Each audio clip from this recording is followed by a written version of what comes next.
पहले बताओ।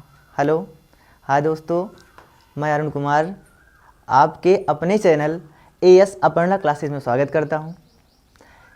आज हम लोग एक सीरीज स्टार्ट करने वाले हैं, आओ झूम कर सीखें। आज से फिजिक्स का टेंशन बिल्कुल ख़त्म। आज से आपका एक नया चैनल एएस अपर्णा क्लासेस में आपको class 12th, class 9th, class 11th की सभी क्लासें इस चैनल पर उपलब्ध कराई जाती हैं। एंड हमारे माध्यम से आपको हिस्ट्री, जियोग्राफी इसका भी फ्री क्लास दिया जाएगा। आइए देखते हैं। आज हम आपका पहला क्लास है, हमारा पहला क्लास है। अभी आपको दिखाते हैं क्लास 12th का फिजिक्स, और क्लास 12th के फिजिक्स में पहला टॉपिक्स आपको सीरीज वाइज मिलेगी। आपको सीरीज ढूंढने की आवश्यकता ना है, यहाँ लिखा गया है आओ झूम कर सीखें। ये आपको सीरीज चलेगी, ढेर सारी सीरीजें रहेंगी, पूरा चैप्टर फिनिश भी किया जाएगा यहाँ पास। आगे देखते हैं। देखो हमारी चैप्टर का नाम है, टॉपिक के बारे में बात करते हैं। यहाँ हमारा टॉपिक का है पहला चैप्टर है वैद्युत आवेश तथा वैद्युत क्षेत्र। हाँ, पहले आपको रिटन क्लास दी जा रही है, बाद में आपको लाइव क्लास भी दी जाएगी। यहाँ पर थोड़ा सा व्यवस्था ना होने के कारण आपको ऐसे क्लासें दी जा रही हैं। आइए, सबसे पहला टॉपिक है वैद्युत आवेश तथा वैद्युत क्षेत्र। वैद्युत आवेश तथा वैद्युत क्षेत्र में सबसे पहले हेडिंग है आवेश अर्थात चार्ज। अब ये चार्ज क्या होते हैं, एक बात आपको बता दे रही हूँ। पहले वैद्युत क्षेत्र और वैद्युत आवेश में, या वैद्युत क्षेत्र आपको और वैद्युत आवेश और वैद्युत क्षेत्र में पढ़ना क्या है, आप लोग का समझ में आना चाहिए कि जो वैद्युत क्षेत्र होता है, ये वैद्युत क्षेत्र उत्पन्न कैसे होता है। वैद्युत क्षेत्र उत्पन्न कैसे होता है आपको पता है। अगर आवेश के बारे में नहीं पढ़ोगे तो वैद्युत क्षेत्र उत्पन्न नहीं होगा। वैद्युत क्षेत्र किसे कहते हैं? वैद्युत क्षेत्र क्या है? किसी भी आवेश के चारों ओर का वह क्षेत्र, किसी भी आवेश के चारों ओर का वह क्षेत्र जिसमें किसी बल का अनुभव होता है, वैद्युत क्षेत्र कहलाता है। यहाँ पर आपको वैद्युत क्षेत्र की थ्योरी मिल गई, और यहाँ पर वैद्युत क्षेत्र के बाद यहाँ पर हमको श्योर पढ़ना है। एक हेडिंग पढ़ेंगे हम लोग, आवेश तथा कूलाम का नियम। यहाँ पर 2 हेडिंग क्लियर करेंगे और अन्य क्लासें इस पर आगे दी जाएंगी। जैसे सबसे पहले है आवेश, तो आपको समझ में आता है कि भाई आवेश क्या होते हैं। आवेश किसी भी पदार्थ का एक लाक्षणिक गुण होता है। आवेश किसी भी पदार्थ का एक लाक्षणिक गुण होता है। जैसे आपको बता देते हैं आवेश है, इसे हम चार्ज कहते हैं। क्या कहते हैं? चार्ज। तो हम आवेश की थ्योरी पढ़ते हैं। तो आवेश क्या है? आवेश किसी भी पदार्थ की, हम बताए थे किसी भी पदार्थ का मतलब ये मार्कर है, ये बोर्ड है, मार्कर है, इसमें भी आवेश पाया जाता है, इस मार्कर में भी आवेश पाया जाता है। लेकिन बात ऐसी है जैसे आपको इसे पता ना चलेगा। कुछ देर तक गर्म करो, इसे रगड़ो, इसे रगड़ो, रगड़ते रगड़ते देखोगे कि कुछ समय बाद ये मार्कर गर्म हो जाएगा। ये गर्म हो जाएगा तो ये गर्माहट हमें ऐसा एहसास दिलाता है कि इसमें भी आवेश पाया जाता है। तो एक बात समझिएगा, आवेश क्या है? आवेश सभी पदार्थों का, आवेश सभी पदार्थों का एक गुण होता है, एक लाक्षणिक गुण होता है, स्वयं में पाया जाता है। शर्ट, घड़ी, पेन, मार्कर, इन सभी पदार्थों में, जितने भी पदार्थ हैं, इन सभी पदार्थों में आवेश पाया जाता है। एक बात समझिएगा। तो हम थोड़ी सी एक शॉर्ट फॉर्म में थ्योरी आपको बता सकते हैं कि आवेश क्या है। तो हम कह सकते हैं आवेश किसी भी पदार्थ का एक लाक्षणिक गुण होता है, जो उसमें विद्यमान रहता है, खुद ही विद्यमान रहता है, यह आवेश कहलाता है। आगे हम हेडिंग समझते हैं कूलाम का नियम। क्या समझते हैं? कूलाम का नियम। अब कूलाम का नियम क्या है? एक वैज्ञानिक थे, उनका नाम था कूलाम। उनका नाम क्या था? कूलाम। उन्होंने अपना एक नियम दिया है। ये नियम उन्होंने आवेश पर ही दिया है। उन्होंने कहा है, ध्यान से समझना है, थोड़ा अच्छे तरीके से समझना है, बिल्कुल एकदम माइंड फ्री करके समझना है, कोई भी दिक्कत आपको नहीं होगी यहाँ पास। आगे देखते हैं हम लोग। इन्होंने कूलाम का नियम दिया है। अब कूलाम के नियम में बताया क्या है? क्या बताया है? 2 स्थिर बिंदु आवेशों के बीच लगने वाला आकर्षण एवं प्रतिकर्षण बल। उन्होंने कहा है कि भाई कोई 2 स्थिर बिंदु आवेश है, 2 आवेश लो। कितने आवेश लो? 2 आवेश लो। मान लो कोई 2 आवेश लो, तो अगर आप खुद ही जानते हो कि अगर आवेश का एक स्थान पर यहाँ और एक स्थान पर यहाँ, अगर 2 आवेश आप रख दोगे, तब बताओ उनके बीच में बल कार्य करेगा कि नहीं करेगा? अरे खुद ही समझ के बताओ यार, बल कार्य करेगा कि नहीं करेगा? बल कार्य करेगा। क्यों? क्योंकि सभी पदार्थों में क्या पाया जाता है? आवेश। हम अभी बताए थे। तो यहाँ पर कूलाम उसी को सिद्ध कर दिए हैं, और यहाँ हम सिद्ध कर रहे हैं। आगे देखते हैं। आप सुनो, जैसे यहाँ पर मान लो एक आवेश है, यहाँ पर एक आवेश है, मान लो यहाँ पर एक बिंदु है और यहाँ पर एक बिंदु है। यहाँ पर आवेश रख दिया Q1, यहाँ पर आवेश रख दिया Q2, रख दिया ना। और यहाँ पर आवेश Q1 और यहाँ पर आवेश Q2। अगर इनके मध्य कुछ दूरी मान लो लिया, हमने लिया दूरी R। क्या ले लिया? R। अच्छा ये बताओ, खुद ही सोच के बताओ, अगर एक आवेश Q1 है और एक आवेश Q2 है तो इनके मध्य बल लगेगा कि नहीं लगेगा? लगेगा। इसमें कोई सोचने वाली बात ना है, अरे खुद ही समझ में आ जाएगा, ट्राई ना करिएगा। एक एग्जाम्पल दे रहे हैं, खुद देखो। आप एक चार्ज हो, आप भी, आपके पास भी आवेश है, आपके पास भी आवेश है, और जो हमारे यहाँ 11,000 की लाइन गांव में गई रहती ना, 11,000 की लाइन, उस पर देखो, अगर उस पर हल्का सा टच करने का प्रयास करो तो क्या करेगा? देखो, हल्का सा टच करने का प्रयास करो तो टच करने से पहले ही वो आपको अट्रैक्ट कर लेगा, अट्रैक्ट करेगा बार बार। अब खुद समझो, अट्रैक्ट किया ना तो बल कार्य किया। और कभी कभी क्या होता है, इसमें दो प्रकार के बल लग जाते हैं। एक यहाँ पर लिखा गया है आकर्षण, और एक क्या लग गया है? प्रतिकर्षण लग गया है। और कभी कभी दो आवेश एक दूसरे को चिपका लेते हैं, अट्रैक्ट कर लेते हैं, और कभी कभी दो आवेश एक दूसरे को प्रतिकर्षित करते हैं। प्रतिकर्षित का मतलब दूर भगाते हैं। क्या करते हैं? दूर भगाते हैं। अब आप सोचोगे, अरे यार, आवेश क्या एक दूसरे को अट्रैक्ट कर लेंगे तो क्या मतलब लाइक थोड़ी ना कर रहे हैं कि लाइक कर रहे हैं लिए अट्रैक्ट हो गया है? नहीं, हम बताते हैं। अगर आवेश, पहली बात तो दो प्रकार के होते हैं, एक यहां पर समझा दे रहे हैं, एक पॉजिटिव और एक निगेटिव। समझिएगा, यहां पर आकर्षण और प्रतिकर्षण बल का सेंस का निकलता है कि अगर दो आवेश, यहां पर एक प्लस रहेगा, दोनों आवेश अगर प्लस प्लस होंगे तो उनके बीच में प्रतिकर्षण बल लगेगा। कैसा बल लगेगा? प्रतिकर्षण बल लगेगा। कौन सा बल लगेगा भाई? प्रतिकर्षण बल लगेगा। अगर एक प्लस हो गया और एक माइनस हो गया तो यहां पर कौन सा बल लग जाएगा? आकर्षण बल लग जाएगा। कौन सा बल लग जाएगा? आकर्षण बल लग जाएगा। अगर यहां प्लस प्लस रहेगा तो प्रतिकर्षण बल लग जाएगा। तो समझिएगा, वही कूलाम बताए, क्या बताए थे? इन्हीं दो स्थिर बिंदु आवेशों के बीच लगने वाला आकर्षण एवं प्रतिकर्षण बल, आकर्षण बल लगेगा और प्रतिकर्षण बल लगेगा। बल दोनों बिंदु आवेशों के, मतलब दोनों बिंदु आवेशों के, मतलब ये दो बिंदु आवेशों के गुणनफल के, मतलब उनके बीच में क्या लगे रहेगा? गुणा लगे रहेगा। गुणनफल के अनुक्रमानुपाती होते हैं, अनुक्रमानुपाती, तथा उनके बीच, भाई इनके बीच ये दूरी है, दूरी के व्युत्क्रमानुपाती या दूरी के वर्ग के व्युत्क्रमानुपाती होता है। इसे कूलाम का नियम कहते हैं। आइए फिर समझ लेते हैं। कुछ नहीं था, कूलाम का नियम है भाई, समझना है। हम सीरीज का नाम क्या रखे हैं? झूम के समझो। अरे यार, हम झूम के समझते हैं ना, दिक्कत क्या है यहाँ पास? आइए हम कह सकते हैं का कूलाम क्या बताए थे? कूलाम के नियम में बताए थे, किन्हीं दो बिंदु आवेशों के बीच लगने वाला आकर्षण एवं प्रतिकर्षण बल दोनों बिंदु आवेशों के गुणनफल के अनुक्रमानुपाती तथा उनके बीच की दूरी के वर्ग के व्युत्क्रमानुपाती होता है। इसे कूलाम का नियम कहते हैं। क्या कहते हैं? कूलाम का नियम कहते हैं। आगे देखिए, अब इन्हीं के आधार पर जो थ्योरी दिए हैं, इन्हीं के आधार पर सिद्ध कैसे करते हैं हम लोग, देखिए थोड़ा ध्यान से। आइए समझते हैं। यदि हमने मान लिया, अभी बताए थे दो आवेश है भाई, एक मानो Q1 एक मानो Q2, या देखो हम रख लिए हैं, यदि दो आवेश Q1, Q2 हैं और उनके बीच की दूरी क्या है? स्मॉल r है, तो किसके अनुसार? कूलाम के अनुसार। किसके अनुसार? कूलाम के अनुसार। समझते हैं भाई। F प्रोपोर्शनल Q1 Q2 अपान r स्क्वायर कहाँ से आया है? सुनो, अभी क्या बताए थे?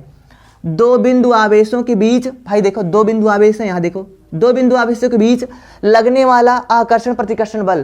तो भाई बल लग रहा है, ये बल है, तो लगने वाला आकर्षण बल लगे या प्रतिकर्षण? अभी आपको हम बताए थे, समझाए थे, नहीं समझ में आया फिर से बता देंगे अभी। F प्रोपोर्शनल Q1 Q2 अपान r स्क्वायर। हाँ, एक बात और समझ लीजिएगा, यहाँ Q1 Q2 का मतलब दोनों आपस में क्या है? गुणा लग रहा है। दोनों आपस में क्या है? गुणा कर रहे हैं एक दूसरे का। तो कह सकते हैं क्या? F प्रोपोर्शनल Q1 Q2 अपान r स्क्वायर। क्यों?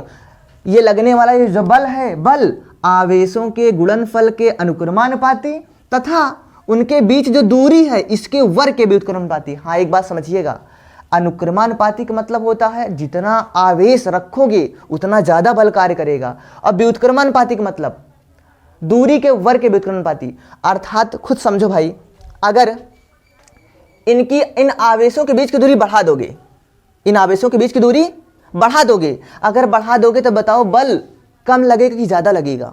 बल कम लगेगा। क्या लगेगा? बल कम लगेगा। अब खुद ही समझ के बताओ यार। वर्तमान समय देखो 33,000 वाली लाइन गई है, दूर से ही, बहुत दूर से रहो, दूर से ही सड़क पर रहो, नीचे नीचे खड़े रहो, ऊपर देखो, ऊपर देखो तो एकदम चर चर चर चर मजा रहता है एकदम तगड़े से। लेकिन खुद समझो, नीचे रखो, आराम से नीचे खड़े हो, कुछ करंट लगता है? नहीं लगता है। लेकिन उसी के पास जाओ, थोड़ा सा चढ़ने का प्रयास करो, हल्का पास तक जाओ। जितनी पास में होते चले जाओगे उतनी ही आकर्षण शक्ति बढ़ती चली जाएगी, वो आपको अट्रैक्ट करने लगेगा। और जितना दूर जाओगे उतना बल कम लगेगा। तो नीचे रहोगे तो बल लगेगा नहीं लगेगा। तो कहने का यही तात्पर्य है, अगर दो आवेश एक दूसरे के दूर हों तो उसमें कोई भी बल कार्य नहीं करेगा, अर्थात बल कम होता चला जाएगा। तो कूलाम वही तो बताए हैं। कूलाम क्या बताया भाई कि दो बिंदु आवेशों के बीच जो बल लगेगा, ये बल आवेशों के गुणनफल के अनुक्रमानुपाती तथा उनके बीच की दूरी के वर्ग के व्युत्क्रमानुपाती। हाँ, यहाँ पर वर्ग भी लग गया है। बढ़ाओगे 1 गुना दूरी तो बल लगेगा, मतलब बल जो कम हो जाएगा, बहुत ज़्यादा बल कम हो जाएगा। देखो वर्ग कम हो रहा है, ठीक है ना। तो यहाँ समझाते हैं, वही सूत्र बनता है कि लगने वाला बल आवेशों के गुणनफल के अनुक्रमानुपाती तथा इनके बीच की दूरी के वर्ग के व्युत्क्रमानुपाती। देखो उल्टा लगा हुआ है, व्युत्क्रमानुपाती का मतलब उल्टा। दूरी बढ़ाओगे तो बल कम हो जाएगा, दूरी घटाओगे तो बल ज़्यादा हो जाएगा। व्युत्क्रमानुपाती का ये अर्थ होता है, अगर एक का बढ़ाओगे तो ये कम होगा, एक का घटाओगे तो ये ज़्यादा होगा। आगे जब ये प्रपोर्शनल हटता है, अनुक्रमानुपाती है, यहाँ पर ये प्रपोर्शनल हटेगा तो आएगा बराबर। क्या आएगा? बराबर आएगा। तो एक नियतांक लगता है के। क्या लगता है? नियतांक के लगता है। यहाँ एक ये नियतांक है के। हाँ, एक बात और, हम आपको इस चैप्टर में 3-4 के पढ़ाएंगे तो ना समझिए कि यहाँ वाला के है कि वहाँ वाला के है कि वहाँ वाला के है। आगे बताएंगे तो जितना के मिलेगा ये वाला आगे बताते चले जाएंगे कहाँ कहाँ पास के है। कन्फ्यूजन ना होइएगा, समझिएगा। एफ प्रोपोर्शनल Q1 Q2 अपान R स्क्वायर, जहाँ के एक अनुक्रमानुपाती नियतांक है। यहाँ हम कह सकते हैं भाई क्या है? एक अनुक्रमानुपाती एक नियतांक है। जब कभी प्रोपोर्शनल हटता है, बराबर आता है, तो एक नियतांक जरूर आता है, एक नियतांक जरूर आता है। तो यहाँ पर इसे हम अनुक्रमानुपाती नियतांक कहते हैं। यहाँ पर के का एक मान हम रख सकते हैं, अपनी सुविधा के लिए रख सकते हैं। के बराबर एक मान होता है 1/4 पाई एप्सिलॉन नॉट, इसको हम एप्सिलॉन नॉट कहते हैं। और यहाँ पर बताओ के स्थान पर हम इतना लिख सकते हैं क्या? तो देखो यफ बराबर यहाँ पर 1/4 पाई एप्सिलॉन नॉट के स्थान पर रख दिए इंटू Q1 Q2 अपान R स्क्वायर। हाँ, बल का मात्रक क्या होता है? न्यूटन होता है। एन से यहाँ पर हम न्यूटन प्रतीक के भाषा में लिख दिए हैं। तो आप समझ सकते हो कूलाम के नियम में जो आवेशों के मध्य लगने वाला बल है, वो बल का एक नया फार्मूला प्राप्त हो गया है।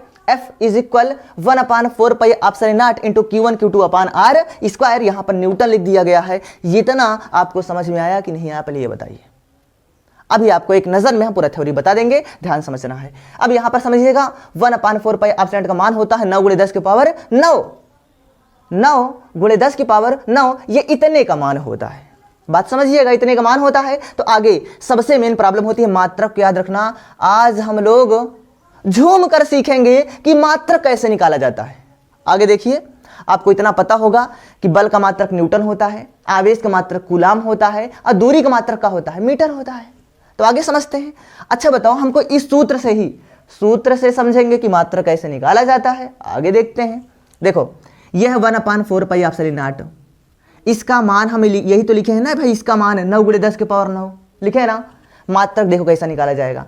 जिसका मान निकालना होता है उसको बराबर के एक साइड ही लिखते हैं, और जिसका मात्रक लिखना होता है उसको एक साइड लिखते हैं, ठीक है ना। चलो देखो ध्यान से, जैसे यह 1/4 पाई एप्सिलॉन नॉट है, इसको एक साइड रखो और सबको एक साइड लग जाओ। इधर है बल F, चलो F लिख दिए, इंटू यह R स्क्वायर लिख दिए, बटे ये Q1 Q2 है ना, तो Q1 Q2 नीचे बटा में लिख दो, Q1 इंटू Q2।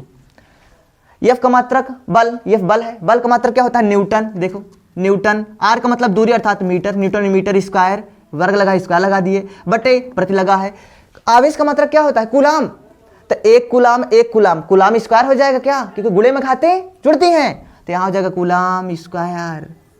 बताओ, झूम के समझो, समझावक नहीं आवा। आगे देखते हैं। यहाँ पर देखो 9 × 10 की पावर 9 न्यूटन मीटर स्क्वायर प्रति कूलाम स्क्वायर। आगे देख लेते हैं। यहाँ पर भाई एक शब्द है, थोड़ा सा ध्यान से समझना है, हम आपको समझाते हैं। जैसे यहाँ पर एप्सिलॉन नॉट बराबर निर्वात की वैद्युतशीलता होती है, इसको हम कह सकते हैं यह है एप्सिलॉन नॉट, इसे निर्वात की वैद्युतशीलता कहते हैं। और एप्सिलॉन नॉट का मान होता है 8.85 × 10 की पावर -12।